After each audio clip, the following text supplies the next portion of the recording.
हर हर महादेव, जय भोलेनाथ। नमस्कार दोस्तों, मैं बात करने वाली हूँ कुछ विशेष दान जो कि शिव पुराण में बताया गया है।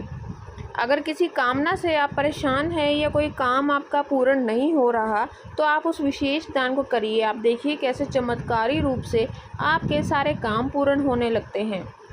दोस्तों देखिए, सावन वैसे ही बहुत ही चमत्कारी होता है, लेकिन आज कुछ विशेष चीज़ें मैं बताने जा रही हूँ जो कि हमारे भाई बहन अत्यंत ही इस समस्या से पीड़ित है। क्या और कैसे करना है, बस वीडियो को ध्यान से सुनिए। वादा करती हूँ कि आपके जीवन में कोई भी समस्या हो, बहुत ज़्यादा हो नहीं तो ईश्वर का लिखा कोई भी नहीं मिटा सकता, लेकिन जो ग्रहों की पीड़ा है काफ़ी हद तक मैं वो दूर करने का प्रयास करूँगी। बस आप अपना विश्वास बना के रखिए। जो बातें बोल रहे हैं उसको पेशेंस के साथ सुनिए। पहली चीज़, सावन में क्या दान करें कि आपके जीवन से दुख दूर हो जाए। बहुत सारे भाई बहन आप लाइव में या ऐसे भी सुनते हैं कि राहु की दिक्कत है, केतु की दिक्कत है, या फिर काल सर्प दोष कुंडली में चल रहा है। तो दीदी हम क्या करें, कैसे करें, इस समस्या से मुक्ति कैसे पाएँ। फिर भी मैं आपको उनको बता देती हूँ जो लोगों की कुंडली देखना नहीं जानते किसी भी कारण से। तो देखिए, अगर आपके जीवन में लगातार दिक्कतें चल रही हैं और सांप सीढ़ी का खेल आपके जीवन में चल रहा है, तो आप सारे काम करके और अंत में ऐन वक्त पे आपके काम बिगड़ जाते हैं और धड़ाम से आप सांप के मुंह के पास पहुंच जाते हैं और फिर समस्या काल सर्प दोष की हो सकती है। और आप इस दान को करिए। अगर काल सर्प दोष ना भी हो तो आपकी कुंडली में तो भी आपको नुकसान नहीं बल्कि फ़ायदा होगा। सबसे पहली चीज़ कि सावन मास की शिवरात्रि हो गई है या फिर कोई भी सोमवार हो गया, आप चांदी के या फिर तांबे के छोटे छोटे नाग नागिन मिलते हैं, आप किसी भी ज्वेलरी की दुकान पर लेके जा सकते हैं, वहाँ मिल जाएगी। पूजा की दुकान पर भी आपको आराम से मिल जाएगी, इसे ले लीजिए। सावन के सोमवार या फिर सावन की शिवरात्रि पर आप इसे विधिवत भोलेनाथ मंदिर में ले जाइए। खूब अच्छी तरह से इनका पूजन करिए। नाग पंचमी पे ये उपाय करना है, बहुत ही ज़्यादा असरदार होता है। अच्छी तरह से इनका पूजन करिए, इनको दूध से स्नान कराइए। जब सब कुछ करिए, और अगर आप चांदी का ले लिए हैं तो एक किसी ब्राह्मण को दान दे सकते हैं या मंदिर में छोड़ा सकते हैं। फिर आप इसे बहते हुए पानी में प्रवाहित कर सकते हैं। दोस्तों विश्वास से कहती हूँ, जो आपकी समस्याएं हैं वो तत्काल दूर होगी। आप इसे करके देखिएगा, बहुत ही चमत्कारी उपाय है। यह चीज़ें ऐसे ही हवा में नहीं कही जाती, एक्सपीरियंस के साथ इन बातों को कहती हूँ। मौका बहुत अच्छा है, समय बहुत अच्छा है, लेकिन एक चीज़ है कि अगर आपने चैनल को सब्सक्राइब नहीं किया तो ज़रूर कर लीजिए दोस्तों, क्योंकि मैं प्रयास कर रही हूँ कि आपके लिए अगर आप भी मेरे साथ जुड़े रहेंगे तो मुझे अच्छा लगेगा। वीडियो को लाइक भी करते रहिए, उससे मुझे हौसला और मोटिवेशन मिलता रहेगा। तो पहला दान तो आप सभी को यह कहकर लेना है जिनके जीवन में किसी भी तरह के संकट या समस्याएं चल रही है। दूसरी चीज़ है दोस्तों, काले तिल। अब आप कहेंगे कि काले तिल कौन लेगा, सही बात है, काले तिल तो कोई नहीं लेगा, लेकिन ऐसे आप दान करेंगे। आप 1.25 किलो बहुत अच्छे तिल ले आइए। देखिए, तिल होते हैं, देवताओं का भोजन होता है, जो हवन वगैरह करते हैं देवताओं का भोजन होता है। तो बहुत ही बढ़िया एकदम फ्रेश वाले तिल ले आइए, काले तिल, और लेकर इसे मंदिर में दे दीजिए।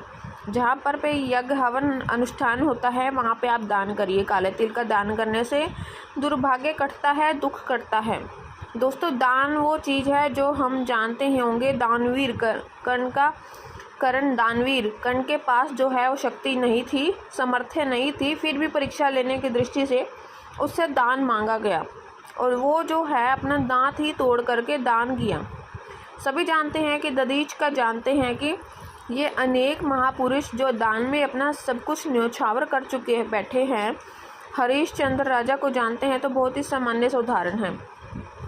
इनकी ख्याति, इनकी कीर्ति हम सब गा रहे हैं, कितने विशेष बात है। तो दान बहुत ही महत्वपूर्ण चीज़ है। और एक और चीज़ गुण रहस्य बता देती हूँ, शायद आपको पता ना हो, तो दान से पहले हमारे राजा महाराजा जो है दान से हमारे अपने विपरीत ग्रहों को अपने अनुकूल कर लेते थे। तो दान का इतना ज़्यादा प्रभाव है। मैं कह रही थी काला तिल दान करने से जो भी पूर्व समय में, जैसे मान लीजिए हम इस समय तो बहुत अच्छे काम कर रहे हैं, लेकिन कोई ऐसी समस्या जो जा नहीं रही, तो फिर आप उस समस्याओं को दूर करने के लिए आप काले तिल का दान करिए। अगला दान है दोस्तों गुप्त दान। सावन में ज़रूर करिएगा। सावन के किसी भी सोमवार के दिन आप गुप्त दान कर सकते हैं। तो आप 3 झाड़ू ले आइए, इसे किसी धार्मिक स्थल पे, यानी कि जिस देवी देवता को आप मंदिर या गुरुद्वारे जहाँ भी करिए, आप इसे दान करिए, गुप्त दान से दान करिए। आपकी आने वाली दिक्कत, आपकी परेशानियाँ दूर हो सकती है। तो यह झाड़ू का दान आप करके देखिए, बहुत ही इम्पोर्टेंट है जो मैंने बताया है, और बहुत ही चमत्कारी चीज़ें हैं। आप इसे करके देखिए, जीवन में चमत्कारी परिवर्तन होता है। एक बात और बता दूं, जैसे जीवन में रास्ते बंद होते हैं, वैसे ही रास्ते खुलने प्रारंभ होते हैं। तुरंत से ही इन चीज़ों का प्रभाव आपके जीवन में देखने को मिलने लगता है।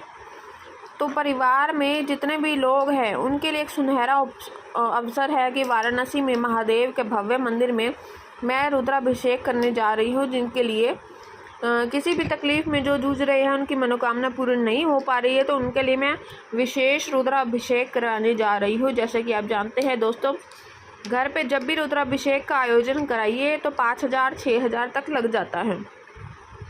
लेकिन दोस्तों विश्वास करिए, महादेव जानते हैं कि इसके साक्षी हैं।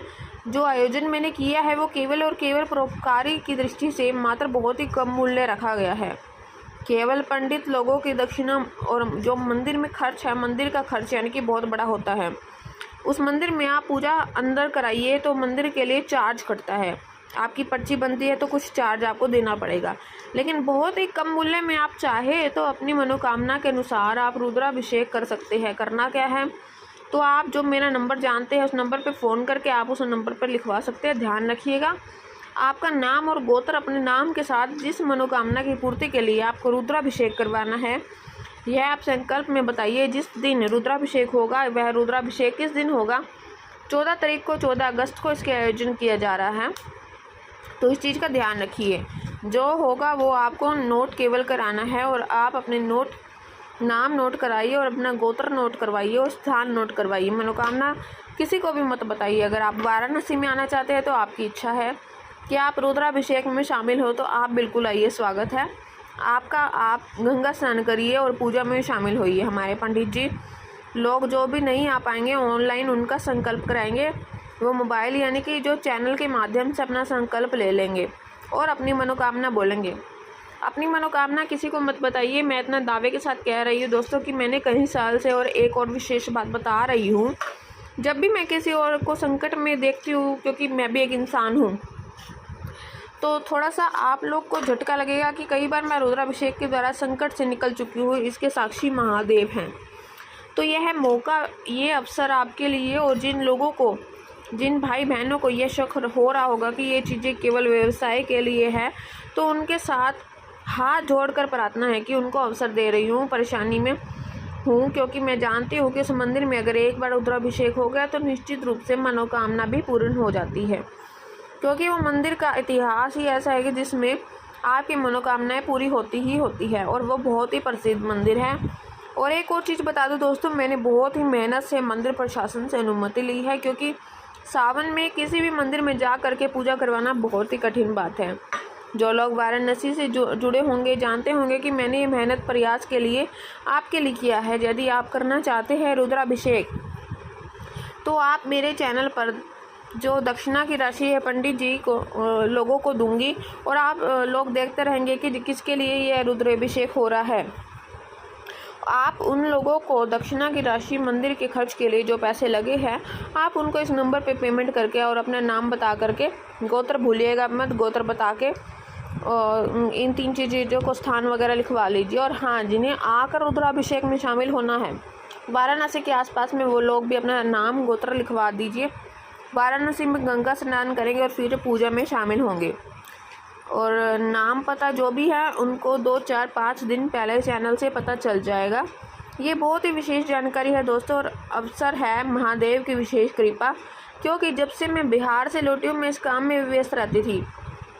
मैं चाहती थी आप हमारा मार्गदर्शन परिवार जो मुझ पे भरोसा कर करके जुड़ा हुआ है, मैं उसके दुख को अधिक से अधिक कम करूं।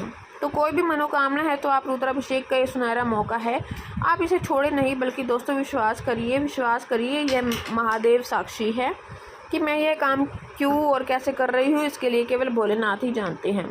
इस काम से जब आप लोगों संतुष्टि हो जाएगी तो मुझे भी बहुत बड़ा यश मिलता है, मुझे भी बहुत बड़ी प्रसिद्धि मिलती है, और केवल इस लालच के कारण मैं ये सारे काम करती हूँ। आप लोग का साथ, आप लोगों का प्यार बना रहे। रुद्राभिषेक जो भी करते हैं, मैं एक चीज़ आपको हमेशा बताती हूँ कि मंदिर में जा कर के आप अभिषेक करवाइए, क्योंकि दोस्तों उसका फल आपको 100 नहीं 1000 गुना बढ़कर मिलता है। तो इसी कारण से मैंने इस आयोजन मंदिर में कराया है। तो बहुत ही भव्य मंदिर है जिसकी मान्यता है बहुत ही ऐतिहासिक है, और आप इस अवसर का लाभ अवश्य उठाएं। धन्यवाद।